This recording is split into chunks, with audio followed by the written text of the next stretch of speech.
declaração de voto. Senhora presidente, caros colegas vereadores, voto a favor desse pedido de informações e me coloco no lugar do vereador Velocino. Ele mora numa comunidade das mais atingidas e o meu voto ele é suprapartidário, ele não tem interesse em defender uma situação ou outra. Porque se eu vou voltar à história, o PT governou Caxias de 1996 a 2004.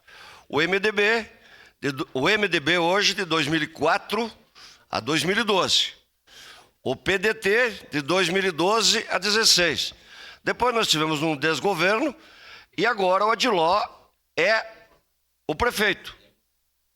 Eu vou continuar cobrando sempre a prevenção. Temos que prevenir e o governo tem responsabilidade para isso. Mas o governo Adiló pega um mandato diferente de todos, com pandemia, com enchente, com as estruturas do setor de máquinas destruído, ele comprou máquinas e agora vem a enchente que não deixa trabalhar. Então também tem que colocar na mesa isso. Mas a minha posição é que a população tem que ser atendida. As ações de prevenção têm que acontecer. Se não aconteceram no passado ou aconteceram de uma forma parcial, agora nós temos que nos direcionar mais. E eu vou continuar cobrando do governo Adiló como sempre cobrei.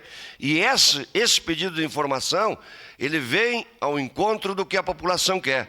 Ela quer uma ação preventiva, porque com a prevenção nós resolvemos a maioria dos problemas com menor custo e maior abrangência. Era isso, meu voto é sim por esse pedido.